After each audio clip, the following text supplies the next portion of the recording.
Ngopi Pagi, ngobrol inspirasi dan edukasi bareng Profesor Zudan.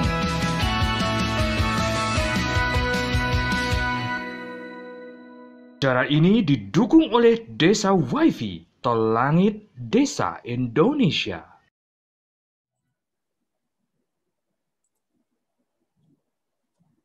Salam bahagia kerabat desa Indonesia, selamat pagi, ngopi pagi tiap Senin sampai Jumat. Pagi ini kita akan mendengar tausiah, mendengar kuliah dari Prof. Zudan.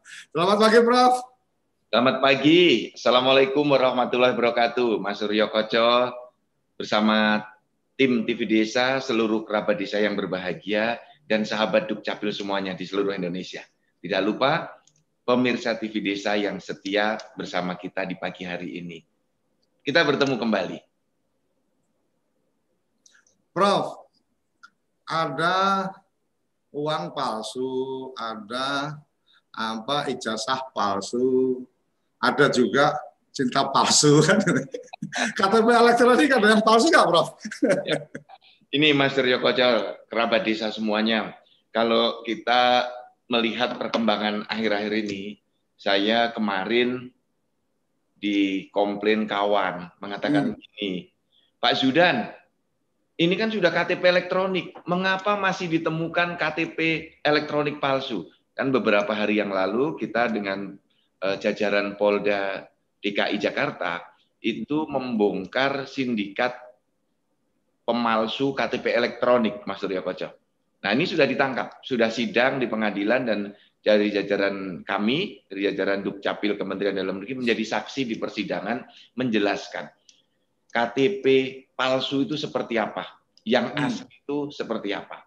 Dan ini memang terjadi, Mas Suryo Koco. Jadi rekan-rekan semuanya, kerabat desa, kita masih harus tetap waspada. Pemalsuan KTP elektronik itu masih terjadi, walaupun tingkatannya sudah berkurang sangat banyak, tetapi tetap kita harus waspada. Ini Mas Suryo Koco, kalau dari beberapa kasus yang terjadi, saya cermati terjadi satu fenomena yang mana masyarakat, lembaga-lembaga perbankan, lembaga asuransi, rental mobil, jangan salah, jangan lupa, banyak menjadi target sasaran KTP palsu. Kemudian membuka rekening di berbagai bank yang belum kerjasama dengan Dukcapil. Dan lembaga fintech, Mas Suryo Koco, lembaga finansial teknologi yang banyak memberikan pinjaman dengan cara yang mudah itu, banyak ditipu dengan menggunakan KTP elektronik palsu. Bahkan ada sebuah lembaga perbankan besar datang pada saya, cerita begini, Mas, Pak Prof, kok bisa KTPL dipalsukan? Nah ini, Mas, pertanyaannya itu unik menurut saya. Kok bisa KTPL dipalsukan? Ini, saya membuka di catatan saya, ini ada sebuah lembaga perbankan datang pada saya. Nah, tadi Mas Suryo Koco sudah menyampaikan ijazah bisa dipalsukan, uang bisa dipalsukan, paspor bisa dipalsukan. Kalau janji palsu banyak banget, Bro. Wah, janji palsu banyak. Apalagi mau pilkada, janji-janji palsu ini bisa banyak. Nah, rekan-rekan semua, saya ingin cerita modusnya. Apa yang terjadi dengan pemalsuan KTP itu? Caranya bagaimana mereka? Jadi rekan-rekan semua, pertama kalau ingin mencari KTPL asli, datanglah ke Dinas Dukcapil. Itu dijamin KTP elektroniknya asli. Harus datang ke Dinas Dukcapil atau ke kecamatan yang ada pelayanan Dukcapilnya, atau di kelurahan seperti di DKI Jakarta. Itu pelayanan sudah di tingkat kelurahan. Nah, modus pemalsuannya itu pertama mereka menggunakan bahan asli. Blankonya asli. Dan blanko asli ini merupakan blanko bekas. Ini dilakukan sebelum kira-kira tahun 2018. Nah, setelah kami menemukan KTP elektronik palsu dengan bahan asli, maka kebijakan di Kementerian Dalam Negeri pada waktu itu, Mendagrinya Pak Cahyokumolo, memerintahkan pada kami semua sisa KTP elektronik yang rusak untuk dibakar. Itulah ceritanya mengapa KTPL yang rusak, KTPL yang ganti elemen data, KTP-nya nggak rusak, ganti elemen datanya. Ganti alamat, ganti pekerjaan, itu belangkonya masih bagus-bagus, Mas. Nah, itu dibakar tahun 2018. Nah, kemudian yang kedua modusnya menggunakan belangko yang betul-betul palsu. Jadi tidak ada chipnya. Ini mudah diidentifikasi. Yang ketiga, belangkonya palsu, datanya juga palsu. Jadi fotonya diubah, alamatnya diubah, namanya diubah, gitu. Nah, saya ingin memberikan contoh-contoh.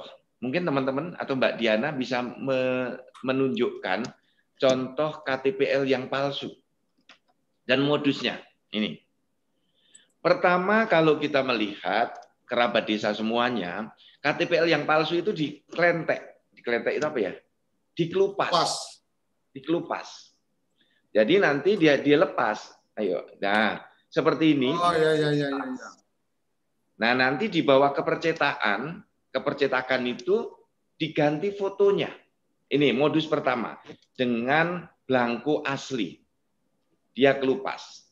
Setelah itu nanti itu pakai minyak kayu putih kalau nggak salah, pernah saya lihat di YouTube. Ya, bisa dengan minyak kayu putih atau nanti ditutup. Ditutup. Nah, ini modus yang kedua seperti ini. Silakan dibuka slide berikutnya. Nah, langsung ditutup, Mas. Tidak dikelupas. Oh, ditimpa. Langsung ditimpa. Ganti fotonya. Maka rekan-rekan di perbankan, hati-hati. Nanti saya berikan resep khusus untuk mencegah agar tidak terjadi kita ditipu. Berbagai lembaga agar tidak ditipu. Nanti di ujung belakang saya akan berikan solusinya.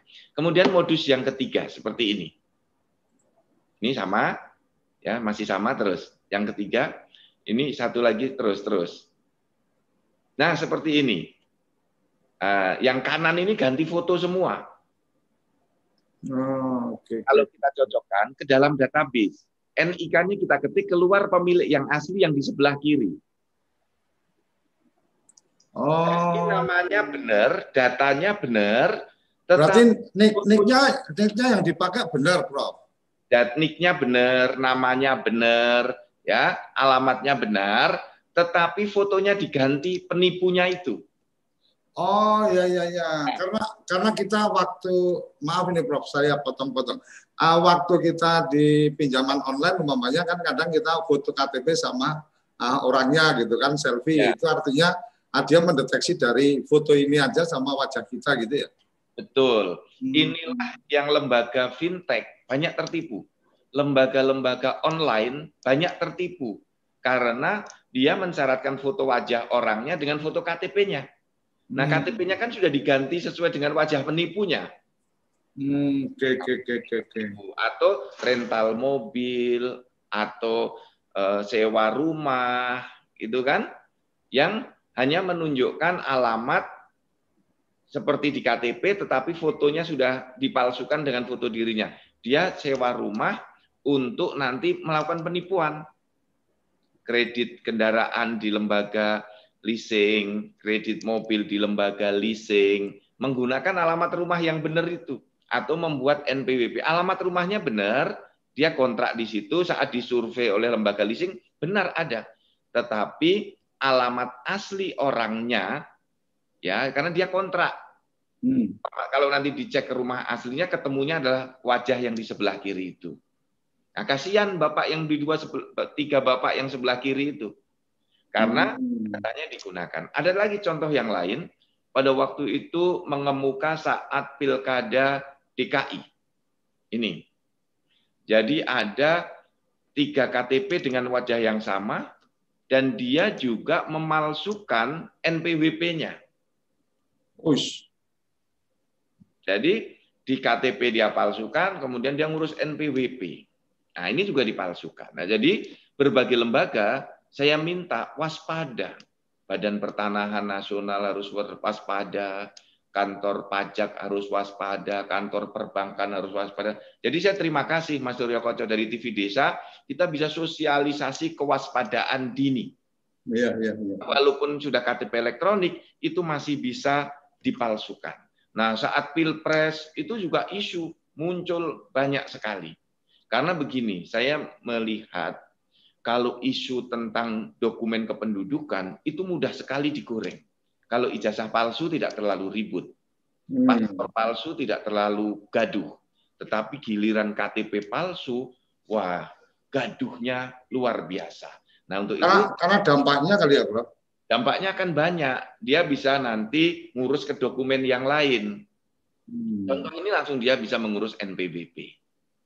Nah, KPU nanti saat pilkada serentak di 270 kabupaten, ya, di 270 daerah pemilihan, jumlah kabupaten kotanya 309, karena ada yang pilkada gubernur, itu harus waspada. Jadi daftar pemilihnya harus benar dulu. Baru nanti pemohonnya mencocokkan daftar pemilih dengan KTP-nya. Harus dengan KTP elektronik atau minimal surat keterangan dari Dinas Dukcapil. Nah, Mas Suryo Koco, apa sanksi bagi yang memalsukan ini? Pidananya berat. Pertama, kalau dia memalsukan saat mau membuat dokumen kependudukan. Ini dulu. Belum di KTPL-nya, tapi memalsukan data pada saat mendaftar di dokumen kependudukan. Ya, misalnya saya alamatnya di desa X, kemudian saat membuat KTP mengatakan alamatnya di desa Z. Itu memalsukan dokumen. Kemudian nama saya Zudan, kemudian mengaku sebagai Ahmad. Itu memalsukan dokumen. Kemudian merubah tanggal lahir berbeda dengan di akte kelahiran secara sadar, tanpa memberitahukan kalau ada perubahan dengan mengisi formulir, itu memalsukan dokumen. Nah, ini karena itu, Prof. Ada, Mas. Ini diberi sanksi 6 tahun. Ada sanksi pidananya berarti? Ada sanksi pidananya yang memalsukan dokumen itu 6 tahun dan denda 50 juta. Nah, kemudian ada lagi di pasal 94, kalau ada yang merubah data, menambah data, mengganti data, seperti KTP ini ya Mas, yang palsu di sebelah kanan itu kan mengganti data. Oh ya. Nama aslinya yang sebelah kiri, foto aslinya sebelah kiri.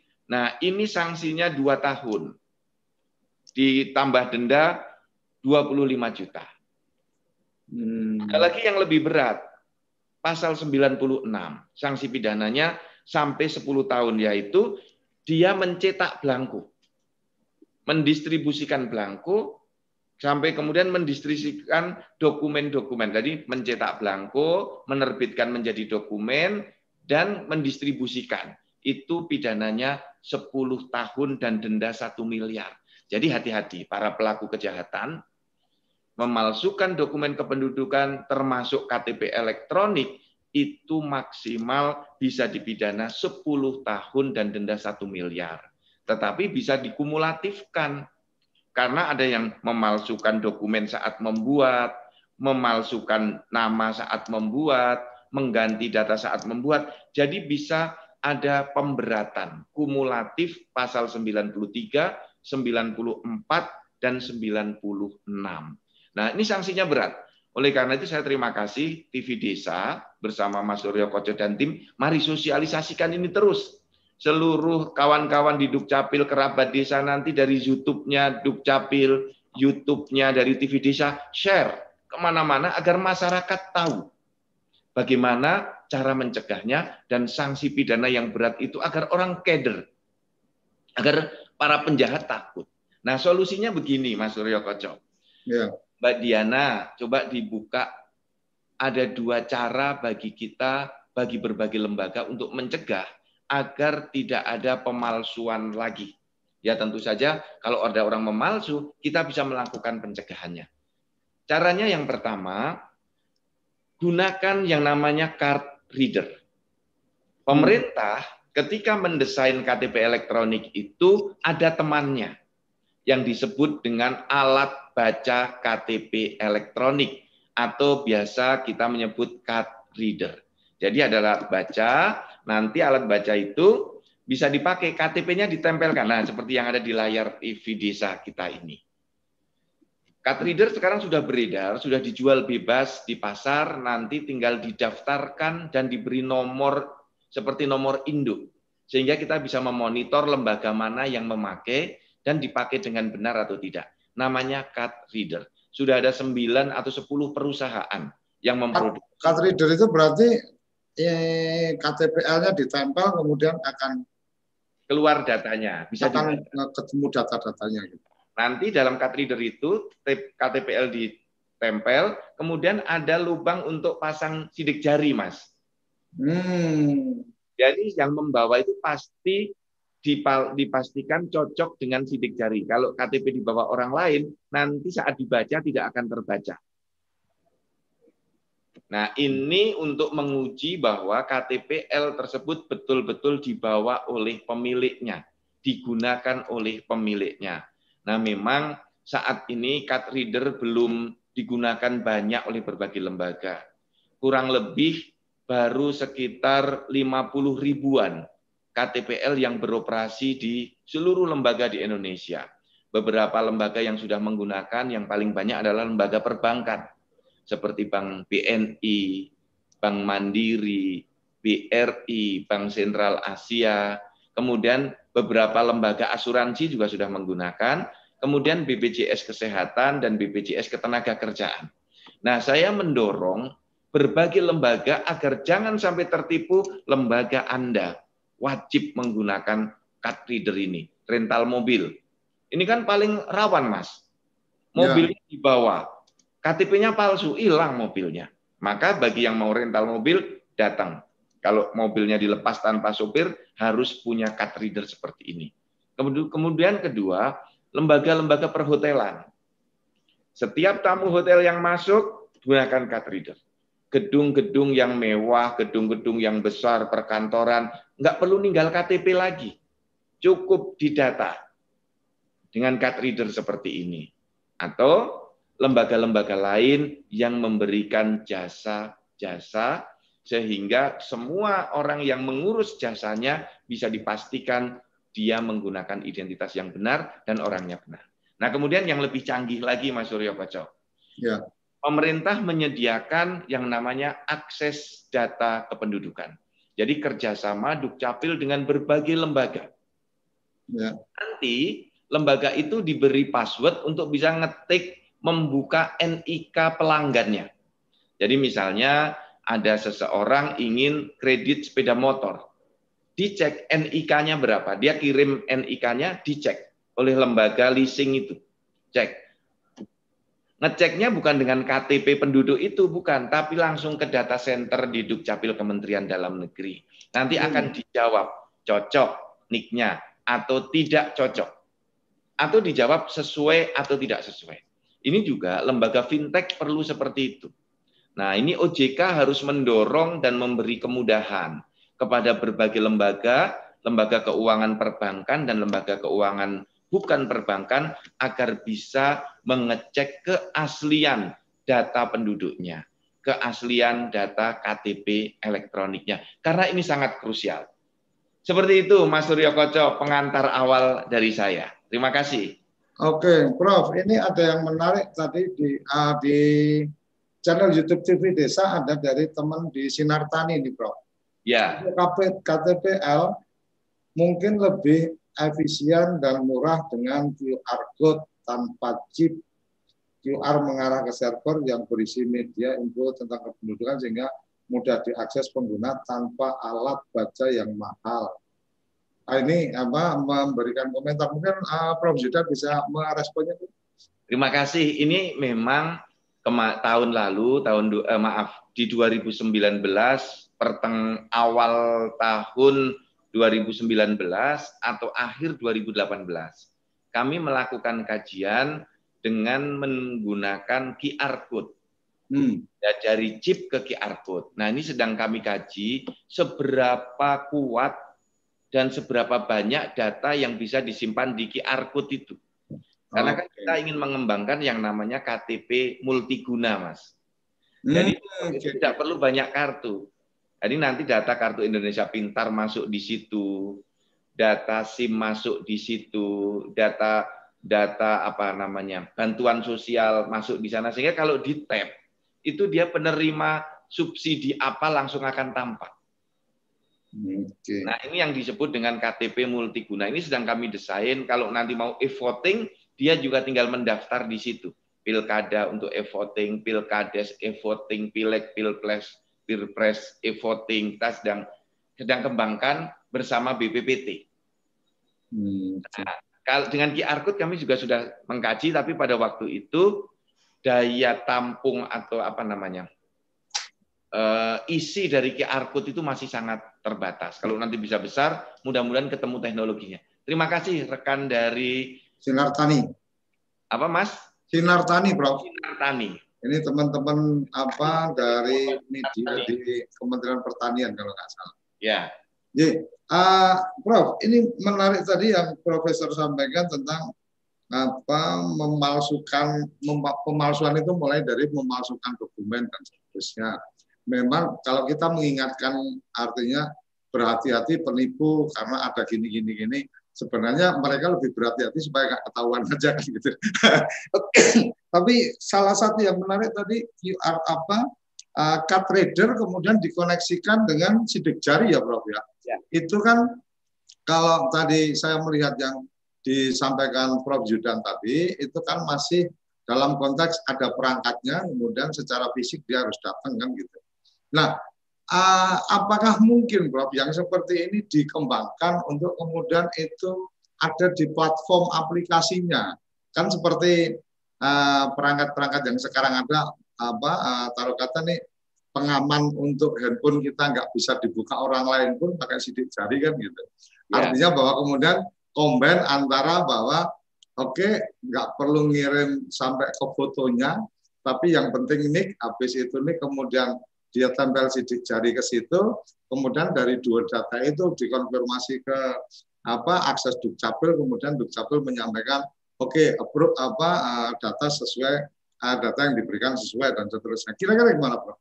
Insya Allah itu bisa kita lakukan, Mas Surya Koco. Ke depan kita akan menggunakan berbagai metode verifikasi. Ini kan metode pertama NIK. Ya, betul. NIK. Tapi NIK itu masih jebol, Mas. Artinya NIK perlu dikonfirmasi dengan data yang lain kan gitu, Bro? Ya. Karena apa? Kenapa saya mengatakan masih jebol? Karena masih ada lembaga yang tertipu. Karena NIK-nya dipakai oleh orang lain, misalnya NIK saya dipakai oleh adik saya, yang dia tahu betul data saya. Nah, ibunya kan tahu kan? Nah, itu bisa dipakai karena hanya single identification. Hanya menggunakan satu identifikasi. Nah, minimal harus ada dua faktor, two factor identification atau two factor authentication. Jadi yang paling aman dengan sidik jari itu ya, Prof? Bisa varian-varian, Mas. Jadi di catatan saya minimal ada 3 faktor yang bisa menjadi pendamping NIK. Itu wajah dengan face recognition. Ini sudah kita pakai. Jadi nanti penduduk mengisi NIK-nya, nanti perbankan mencocokkan dengan foto wajah. Jadi nanti penduduk mengirim NIK, membuka rekening bank, wajahnya difoto, Mas. Difoto begini dengan handphone, nah nanti dikirim ke lembaga perbankannya. Jadi akan dicocokkan cocok atau tidak cocok, mirip atau tidak mirip dengan foto wajah. Yang kedua dengan sistem sidik jari, biometrik. Itu juga bisa dipakai. Nah, nanti sedang kita saat ini kita sedang mengkaji agar sistemnya aman. Karena handphone kita kan belum terkoneksi dengan data center, Mas. Ini ya, kita belum bisa ke sana untuk saat ini. Tetapi sudah ada alat yang dikembangkan, yang digunakan oleh Polri. Dengan sidik jari langsung terkoneksi ke Dukcapil. Jadi hati-hati rekan-rekan semua para pelaku kejahatan, Anda akan mudah ditangkap oleh Polri. Jadi tertinggal sidik jari di mobil, tertinggal sidik jari di senjata. Kalau ada pembunuhan, pesonya ketemu, kepegang sidik jari itu cocokkan dengan data Dukcapil, akan bisa diketahui siapa pelaku kejahatannya, termasuk korban. Karena ini sudah digunakan lama untuk penanggulangan terorisme, mencari korban kejahatan, meninggal dunia, sidik jarinya dipasang di atas alat, langsung datanya bisa dibuka. Nah, kemudian yang ketiga yang disebut dengan digital signature. Digital Signature, tanda tangan digital. Jadi sudah ada berbagai lembaga di Indonesia yang mengembangkan tanda tangan digital yang ini nirsangkal. Orangnya tidak bisa lagi menyangkal bahwa ini bukan tanda tangan dia. Tidak perlu uji forensik, dia karena memasangnya dengan password. Jadi misalnya saya mendaftar tanda tangan digital saya, hanya saya yang bisa mengoperasionalkan, kecuali password saya diberikan ke orang lain. Nah, nanti NIK dan tanda tangan digital juga bisa. NIK dengan sidik jari juga bisa. NIK dengan wajah juga bisa. Tetapi kalau misalnya orangnya bisa datang, tidak usah dengan NIK, Mas. Sidik jari sudah bisa. Orangnya harus datang langsung saat ini untuk sidik jari. Karena dari statistik sidik jari itu hanya 1 dari 1 miliar orang yang sama sidik jarinya. Kemungkinannya itu.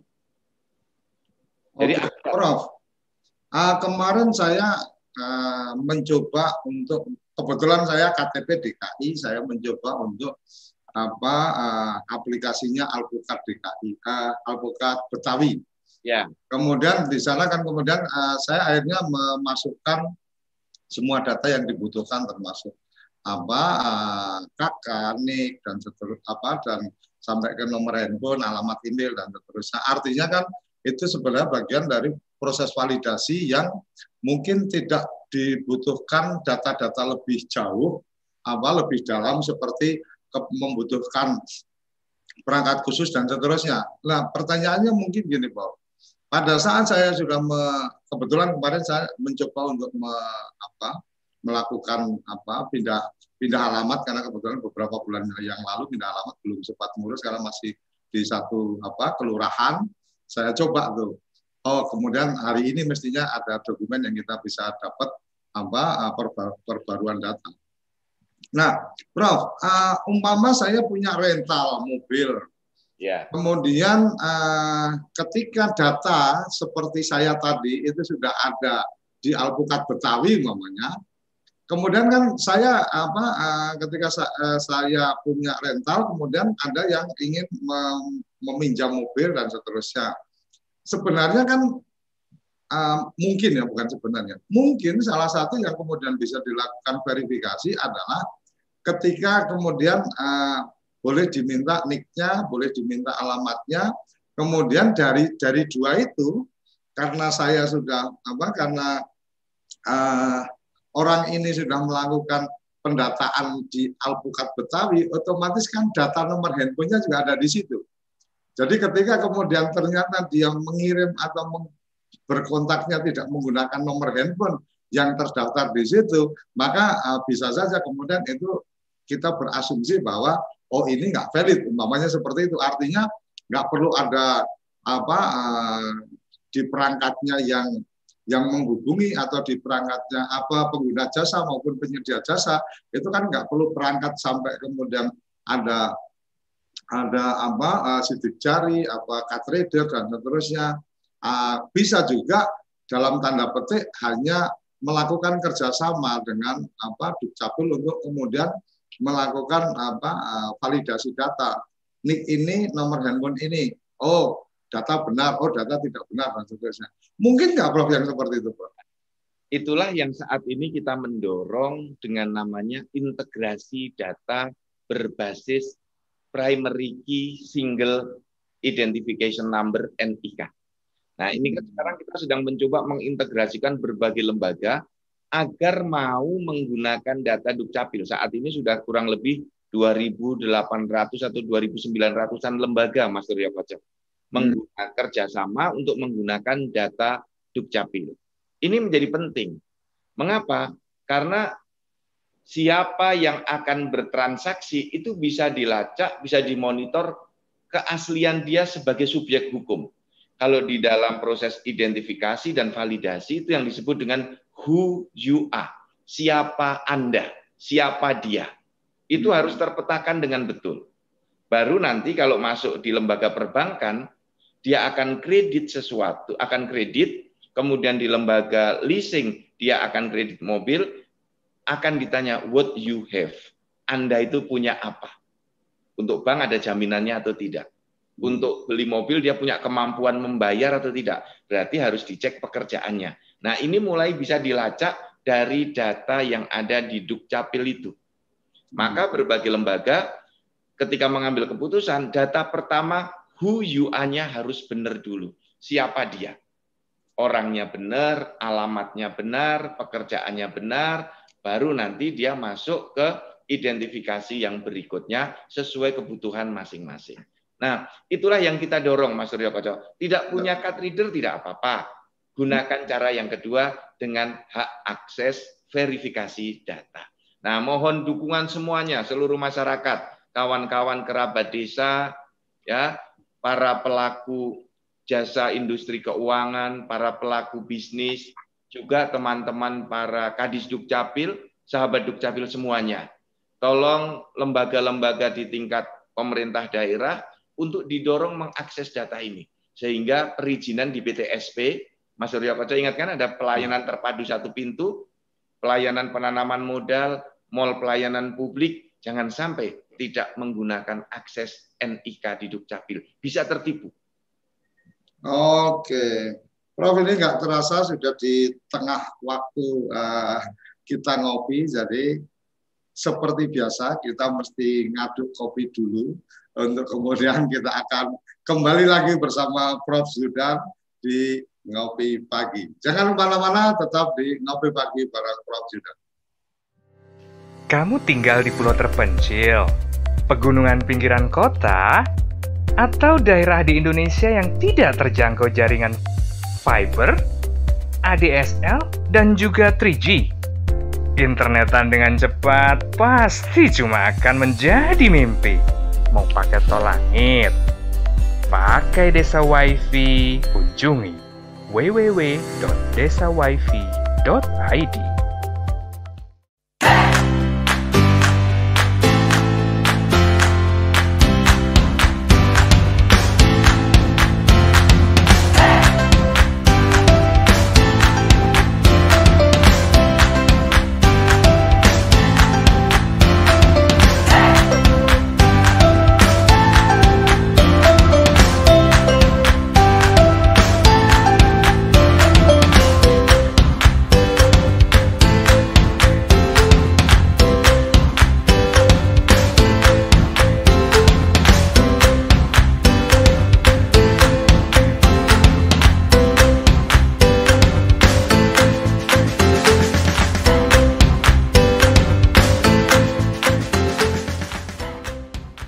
Toko IG.id, toko Instagramnya orang Indonesia. Ayo, kandidat kepala daerah, manfaatkan kesempatan ini. TV Desa mengundang Anda bicara desa. 5 menit bisa.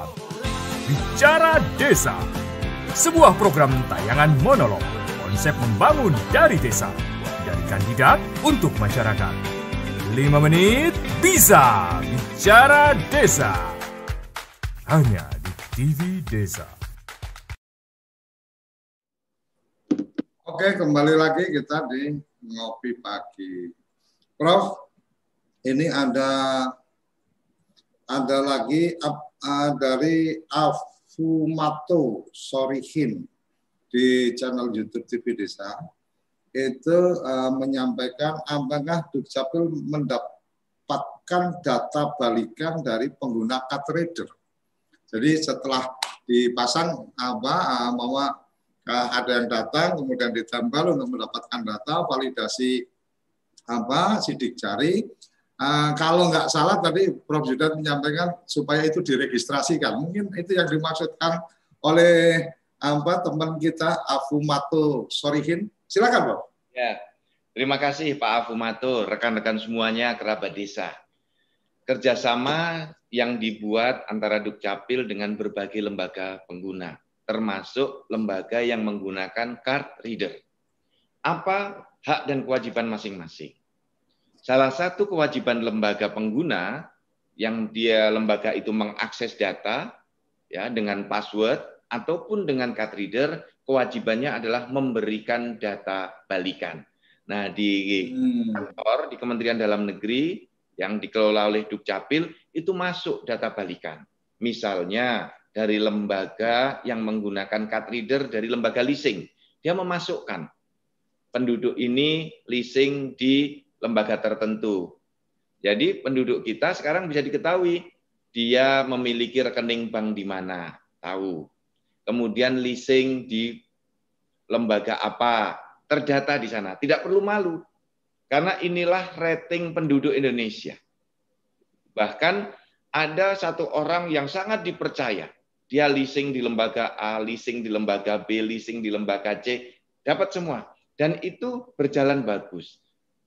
Artinya dia tetap dipercaya oleh lembaga itu untuk mendapatkan leasingnya.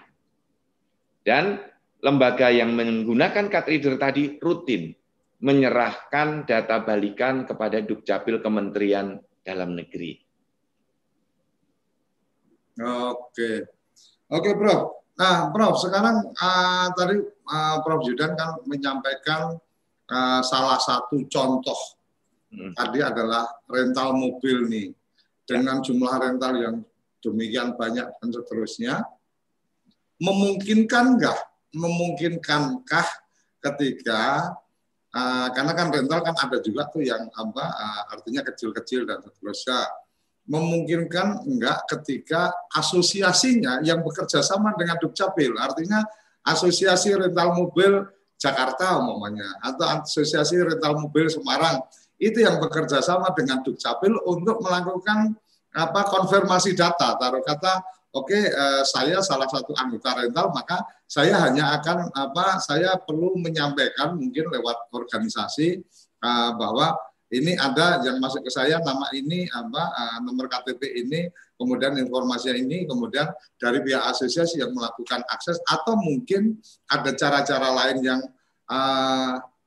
yang mungkin secara kebutuhan akses NIK-nya ada, tetapi karena usahanya kecil kan untuk sementara dia punya asosiasi, kenapa tidak kemudian memanfaatkan asosiasi itu? Kira-kira gimana, Prof?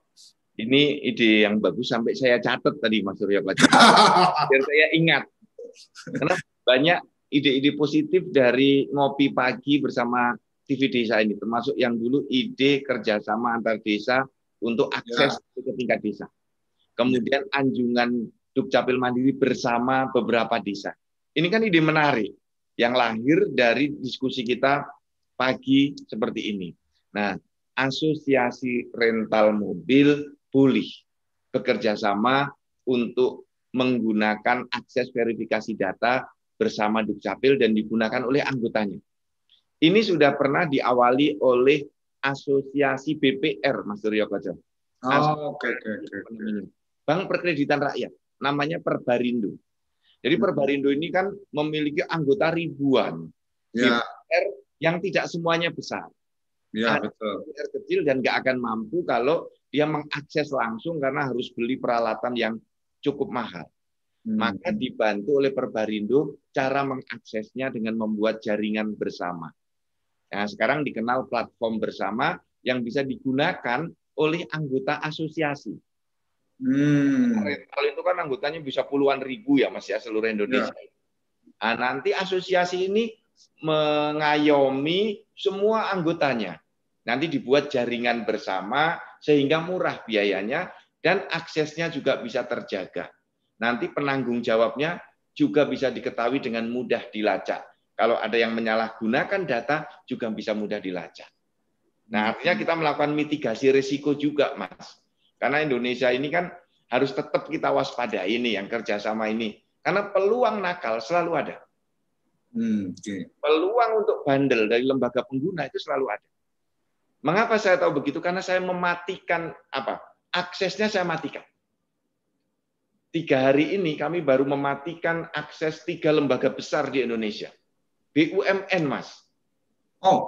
Kami matikan aksesnya. Karena bandel. Artinya ada komitmen-komitmen yang mestinya dijaga dan seterusnya. Iya. Itu tidak mestinya dilakukan dan seterusnya itu tidak dilakukan. Betul. Misalnya dia harus memberikan data balikan, dia tidak memberikan data balikan.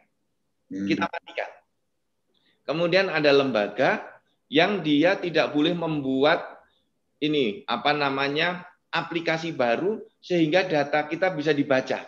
Dia membuat itu, kita matikan. Tanpa memberitahu atau memang secara komitmennya nggak boleh? Komitmennya tidak boleh dan dia melakukan itu tanpa melapor. Oke. Nah, itu kita matikan. Kemudian ada satu lagi lembaga yang mestinya dia dalam kerjasamanya tidak menggunakan face recognition. Hanya menggunakan NIK. Nah, ini kemajon ini kalau bahasa Jawanya, lembaga ini kemajon.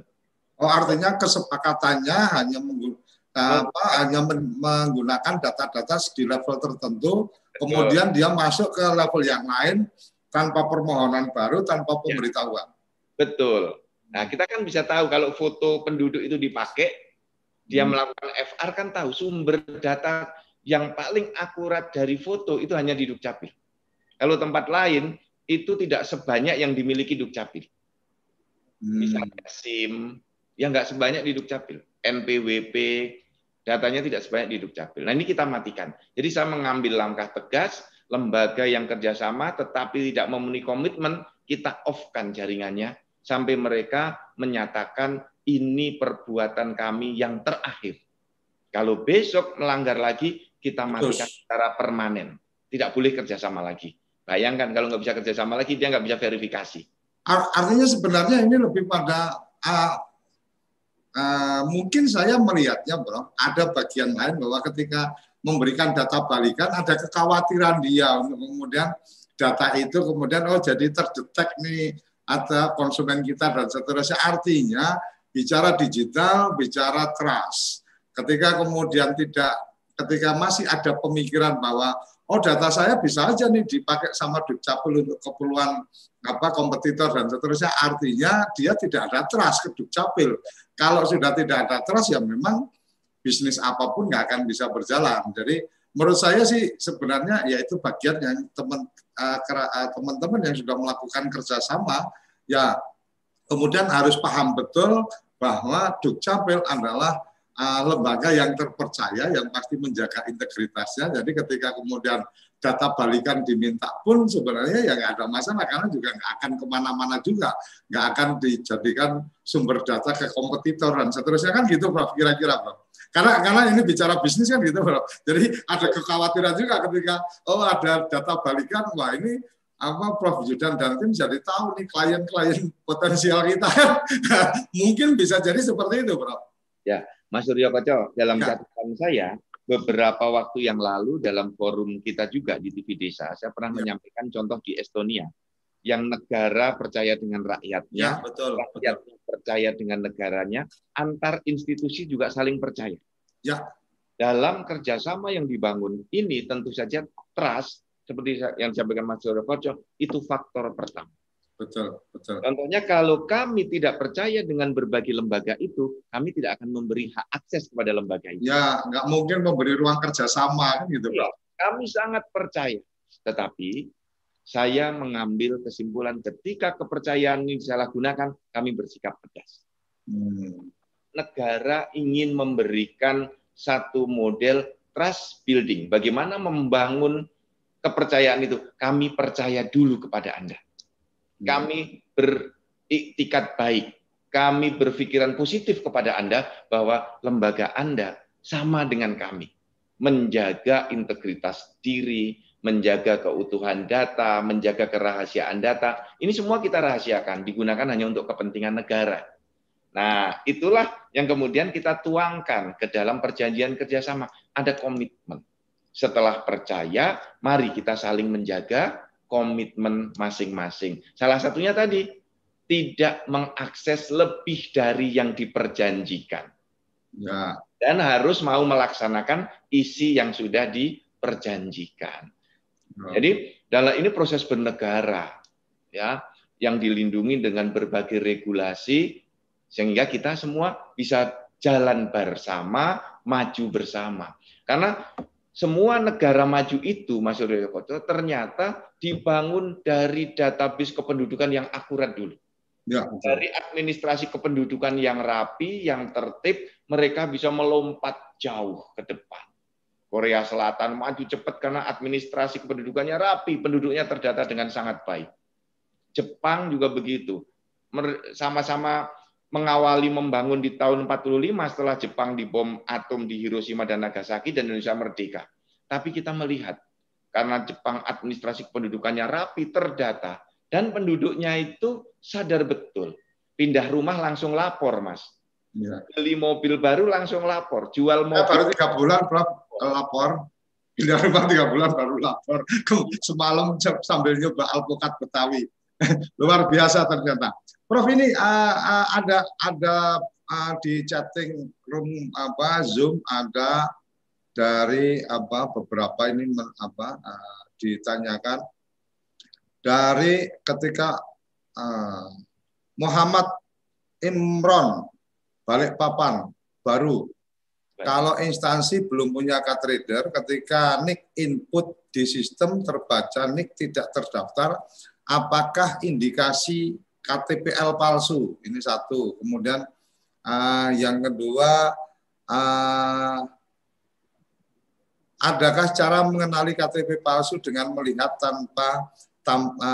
dari tampilan saja? Ini terinspirasi dari uang palsu tadi kan, ya. Dilihat, diraba, diterawang itu kan. Kalau uang ini, kalau KTP seperti apa itu? Silakan, Prof. Dulu ya. Saya baca di chat room kita. Pertama dari Mas Imron.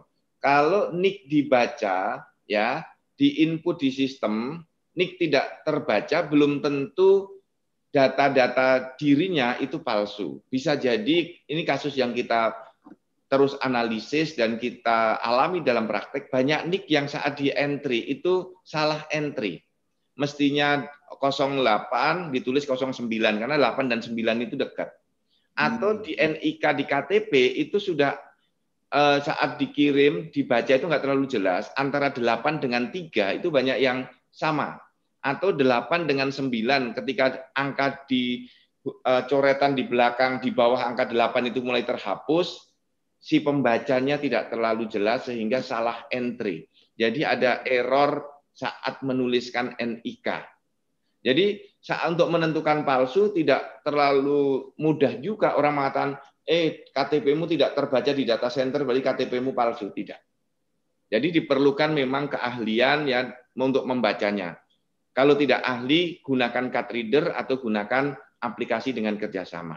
Tetapi kalau bagi yang pinter, memang membaca KTPL palsu dan datanya palsu, itu bisa kelihatan. Misalnya, ada KTPL palsu yang dibuat di tahun 2020, itu masa berlakunya 2025. Saya yakin tanpa card reader, tanpa hak akses, KTP itu palsu. Mengapa? Karena seharusnya tertulis seumur hidup.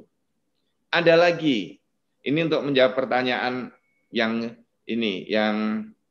di bawah tadi. Hanya cukup melihat tampilan saja, bisa. Ada satu KTP palsu yang kami temukan, umurnya ternyata belum 17 tahun.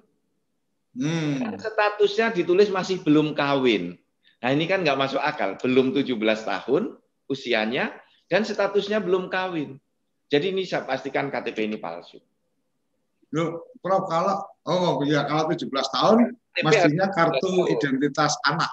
Betul. Kalau di bawah 17 tahun anak itu harus membuat kartu identitas anak.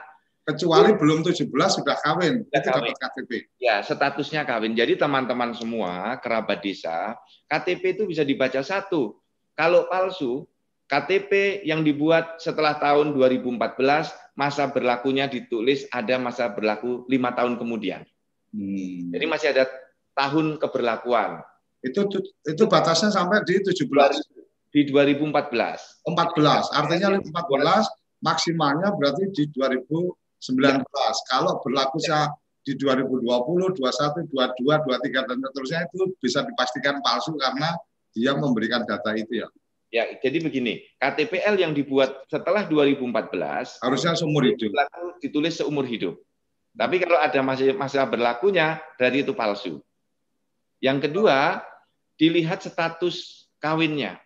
Kalau status belum kawin dan usianya masih di bawah 17 tahun, maka dia berarti KTP-nya palsu. Atau dilihat unsur-unsur di KTP yang lain. Kalau misalnya ada KTPL tapi ada logo kabupaten, maka ini juga palsu. Jadi saya ingin sampaikan, mungkin Mbak Diana bisa tampilkan contoh bagaimana kita, pemerintah atau negara mencoba membuat satu KTP standar nasional. Karena dulu di Indonesia KTP-nya standarnya standar kabupaten. Oh iya. Sekarang Indonesia ingin telah membangun standar identitas secara nasional. Transformasinya seperti ini. Jadi rekan-rekan semua, kerabat desa, tahun 70-an di Indonesia sudah menerapkan KTP yang diketik tangan. Jadi yang kolom sebelah kiri ada Demak, ada Semarang, ada Solo, ada Sleman, itu KTP per kabupaten. Sampai kemudian tahun 85 juga masih dengan KTP kabupaten. Yang kecil ya, Prof ya? Ya, logo-logonya itu logo kabupaten. Betul. Nah, kemudian mulai dibuat KTP dengan standar nasional, tetapi masih laminating. Ya, betul. Ayo buat slide berikutnya, coba dibuka Mbak Diana. Ini ya, ini masih laminating. 2005 itu disebut dengan KTP siap. Yang kertasnya tipis itu, Mas, ya. Kemudian di laminating. Jadi yang tadi per kabupaten, sekarang ini sudah nasional. Sudah logo Garuda, tidak lagi logo per kabupaten. Nah, ini lembaga-lembaga sudah bisa lebih mudah melihatnya, tetapi dipalsukannya masih sangat mudah. Dan pada waktu itu standarnya dibangun mulai dengan QR code, barcode zaman dulu. Kemudian ada tanda tangan pemegang KTPL, ada tanda tangan kepala dinas, ada cap. Nah, ini tidak ada chipnya. Kemudian dibangun di 2011 KTP elektronik yang standarnya sama seluruh Indonesia. Tidak perlu dilaminating, ya, dengan bahan yang sama seluruh Indonesia, dengan struktur formulasi kata-kata susunannya itu sama seluruh Indonesia, dengan pengaman yang sama seluruh Indonesia. Kalau yang tadi itu berbeda-beda kertasnya seluruh Indonesia, karena pencetakannya bisa dengan pencetakan yang berbeda-beda dan standarnya yang juga berbeda. Walaupun pemerintah sudah memberikan standarnya. Tetapi karena tidak dilakukan secara nasional, terjadi perbedaan-perbedaan. Nah, dengan KTP elektronik ini, dengan ada chip di dalamnya yang memasukkan sidik jari, iris mata, dan foto wajah, itu memudahkan untuk mengidentifikasi KTP dan pemegangnya ini benar atau tidak. Inilah transformasi yang dilakukan oleh negara, Mas Suryo Koco dan seluruh kerabat desa, agar negara bisa memastikan dalam semua transaksi itu dilakukan dengan benar. Dalam semua proses pembangunan yang melibatkan penduduk, itu semua bisa dilakukan dengan benar who you are-nya. Siapa yang sedang bertransaksi itu. Itu untuk pertanyaan yang kedua. Dengan cara menerawang nggak bisa, tapi ada cara-cara yang lain. Oke, Prof. Ini ada yang menarik ini, Prof. Di YouTube, channel YouTube chatting di TV Desa dari Mbak Ratmi Ningsih. Jika lembaga pengguna memiliki card reader hanya sebatas untuk mencatat buku tamu, ini kayaknya perhotelan mungkin ya. Apakah dia juga diwajibkan memberikan data balikan, Prof? Data balikan yang perlu diberikan apa ya? Jadi ini saya malah jadi ada ide menarik ini ketika kemudian kita berharap dengan Dukcapil ini kan kemudian semua orang Indonesia jadi orang baik nih, Prof. Ya. Jadi kalau kemarin kita lihat kulkas aja ada labelnya halal kan gitu. Ya. Jadi kenapa saya jadi punya kepikiran ketika mitra-mitra atau mitra-mitra Dukcapil itu kemudian ada semacam labeling, ini sahabat Dukcapil ngomongnya. Kayak Mama dari Mbak Ratmi Ningsih ini Mama. hotel ketika kemudian ada labelnya sahabat Dukcapil gitu kan, itu udah dipastikan kalau yang mau aneh-aneh nggak bisa masuk ke hotel situ karena ada card reader, ada dia nggak perlu ninggal KTP tapi KTP-nya akan dibaca dan kemudian perjalanan atau kemana saja hari ini si pemegang KTP ini akan ketahuan kan gitu. Oh nginep di pamitnya di Palembang nih, tapi kok KTP-nya terbaca nginepnya di Jakarta Utara gitu kan. Ini menarik juga nih Bro. Tapi yang jelas pertanyaan dari Mbak Ratminingsih, jika lembaga pengguna memiliki card reader hanya sebatas mencatat buku tamu, apakah dia diwajibkan memberikan data balikan? Dan sebenarnya ketika teman-teman di perhotelan sepertinya kan ada secara rutin juga melaporkan tamunya dan seterusnya. Artinya sebenarnya ini juga bagian yang bisa memudahkan. Tapi Prof. Zudan yang lebih paham lah dengan data kependudukan ini. Yang saya tangkap adalah bagaimana membahagiakan. Salah satu cara membahagiakan ya kita merasa aman bahwa siapapun pasangan kita, mungkin anak kita atau siapapun pergi kemanapun akan kedetek bahwa oh ya benar kamu ada di mana dan seterusnya. Monggo Prof. Terima kasih Mas Suryo Koco dan Mbak Ratmini. Saya selalu ingat ini, Mas Suryo Koco itu selalu menyampaikan kita ini harus jadi orang baik. Kan berkali-kali disampaikan Mas Suryo Koco, wah ini kalau dengan ini seperti ini kita harus jadi orang baik. Kemudian yang kita juga selalu mendorong pelayanan yang membahagiakan masyarakatnya. Beberapa hari yang lalu, pekan lalu, kami menerima kunjungan dari Direktur Utama Perum Angkasa Pura II. Ingin kerjasama dengan Dukcapil. Jadi semangatnya adalah siapapun yang masuk ke bandara itu mendapatkan ketenangan, kenyamanan, dan keamanan. Ya. Nah, termasuk keluarganya. Jadi kalau mau naik pesawat, itu wajahnya nanti difoto. Sehingga kalau pergi kemanapun, itu keluarganya mencari, bisa diketahui. Dan arus transaksi kalau ada kejahatan, teroris mau pergi kemana, mau naik pesawat, terdeteksi. Ya. Kan sekarang data DPO kan sudah ada di Dukcapil, Mas. Jadi pengalaman dari berbagai kasus, dari kejaksaan dan kepolisian sekarang memberikan data DPO ke Dukcapil. Jadi teman-teman Dukcapil, nanti kalau akan memperbaiki data, di situ tertulis DPO, hati-hati. Anda jangan proses dulu. Hubungi dulu lembaga aparat penegak hukum terdekat, kejaksaan atau kepolisian. Lapor, ini ada DPO. Harus kita apakan? Tetap boleh layanan penduduknya diproses, tapi ditungguin sama polisi dan kejaksaan untuk ditangkap.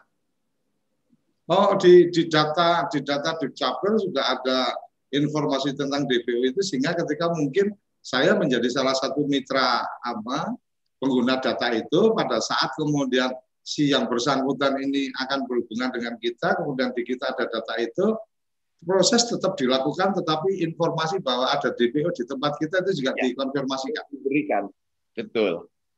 Ini ingin menjadikan negara kita itu lebih tertib, lebih aman, lebih tenang gitu, Mas.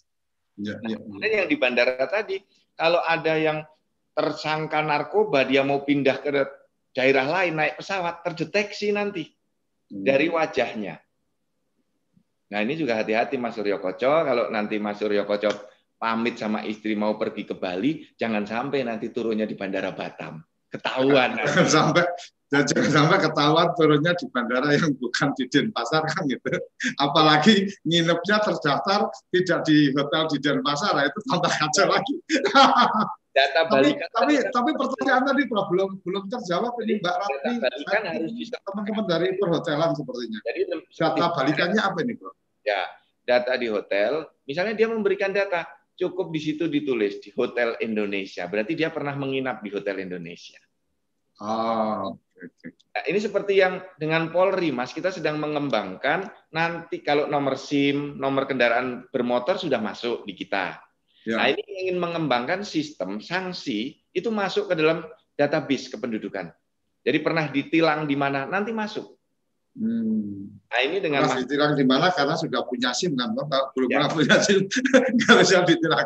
Bro, nggak berasa ini sudah sampai di ujung, bahwa saya minta maaf harus memotong kuliah luar biasanya karena memang keterbatasan waktu. Ini tahu-tahu sudah 8:00. Silakan closing statement, Prof.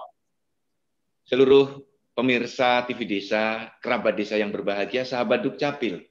Ada ide menarik tadi dari Mas Suryo Koco, host kita. Kita perlu mengembangkan satu ekosistem baru yang disebut dengan sahabat Dukcapil di berbagai lembaga. Dengan stiker, dengan poster, sehingga penanganan administrasi kependudukan itu betul-betul menjadi ruang bagi kita bersama untuk membangun peradaban baru di Indonesia berbasis data kependudukan yang rapi dan tertib. Nah, khusus pemalsuan KTP elektronik, kita harus tetap waspada. Seluruh kerabat desa, kita bisa mengecek keaslian KTPL dengan memahami elemen data di dalamnya. Tetapi kalau kita belum memahami elemen data, kita ragu ingin bertransaksi, gunakanlah card reader. Kalau kita ingin meningkatkan lebih tinggi lagi, gunakan dengan cara hak akses. Kalau berbagai lembaga belum bisa menggunakan hak akses secara mandiri, bisa kerjasama melalui asosiasi-asosiasinya. Kami akan membantu Ibu dan Bapak untuk bersama-sama membangun peradaban baru Indonesia melalui layanan administrasi kependudukan yang tertib dan rapi. Terima kasih TV Desa, Mas Suryo Koco. Assalamualaikum warahmatullahi wabarakatuh. Terima kasih Prof. Zudan. Jadi selalu pagi kita dapat asupan gizi yang luar biasa tentang kependudukan, dan semoga selalu ada ide-ide baru, ide-ide menarik yang kita bisa kembangkan dari obrolan-obrolan pagi, ngopi pagi bareng Prof. Zudan, sehingga ke depan benar-benar teman-teman di Dukcapil mampu memberikan kebahagiaan kepada seluruh masyarakat Indonesia, karena memang ada bagian-bagian memang terjaga dengan baik. Saya pikir itu saja yang bisa saya sampaikan, dan kita akan tetap ketemu Senin sampai Jumat pukul 7 sampai pukul 8 pagi waktu Indonesia bagian Barat. Jadi jangan pernah lupa pukul 7 ngopi bareng sama Prof. Zudan. Terima kasih, salam bahagia kerabat desa Indonesia.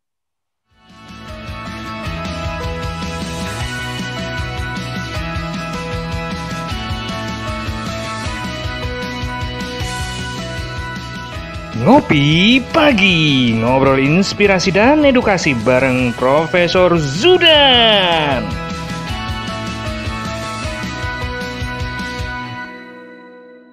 Acara ini didukung oleh Desa Wifi, Tol Langit Desa Indonesia.